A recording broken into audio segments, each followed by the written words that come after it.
കുറച്ച് അമ്മമാർ വിളിച്ചിട്ട് അവർക്ക് കുഞ്ഞുങ്ങൾക്ക് ന്യൂമോണിയ ഉണ്ടായതുകൊണ്ട് അത് ഡയഗ്നോസ് ചെയ്യാൻ കുറച്ച് കാലതാമസം എടുത്തതുകൊണ്ട് അവരുടെ റിക്വസ്റ്റ് പ്രകാരമാണ് ഈ വീഡിയോ ഇടുന്നത്. മറ്റുള്ളവർക്കും ഇങ്ങനത്തെ അനുഭവങ്ങൾ ഉണ്ടാകാതിരിക്കാൻ.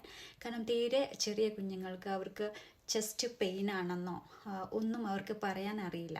അപ്പോൾ അവർക്ക് വീസിങ് ഉണ്ടാവും, ചുമയ്ക്കുമ്പോൾ ഉള്ള കഫത്തിൻ്റെ കളറ് നമ്മളൊന്ന് ശ്രദ്ധിക്കണം.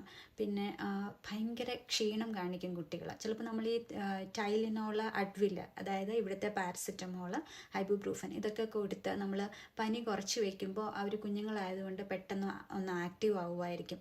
പിന്നെ അവർക്ക് വീണ്ടും ഭയങ്കരമായിട്ട് ക്ഷീണം, അവർ പനിക്കുന്നുണ്ട്, ചുമച്ച് കഫം വല്ലാതെ വരുന്നുണ്ട്, ചുമച്ച് രാത്രിയിൽ ഉറങ്ങാൻ പറ്റാതെയാവുക, അവർക്ക് ശ്വാസത്തിന് തടസ്സമുണ്ടായിട്ട് അവർക്ക് ഉറങ്ങാൻ പറ്റാതെയാവുക, പനി വല്ലാതെ കൂടിയിരിക്കുക, ഇങ്ങനെയൊക്കെയുള്ള ഒരു അവസ്ഥയിലാണെങ്കിൽ തീർച്ചയായിട്ടും എനിക്കറിയാം ഇവിടെ നിങ്ങൾക്ക് കാനഡയിൽ ബുദ്ധിമുട്ടുണ്ട് ഡോക്ടറെ കാണാൻ, അല്ലെങ്കിൽ അങ്ങനത്തെ ഫെസിലിറ്റി എല്ലാം ഉപയോഗിക്കാൻ നമുക്ക് വേണ്ടത്ര സമയവും കാത്തിരിപ്പും ഒക്കെ വേണ്ടി വരും. പക്ഷേ എന്നാലും കുഞ്ഞു കുട്ടികൾക്ക് അവർക്ക് പറയാൻ അറിയില്ല അവരുടെ ബുദ്ധിമുട്ടുകൾ.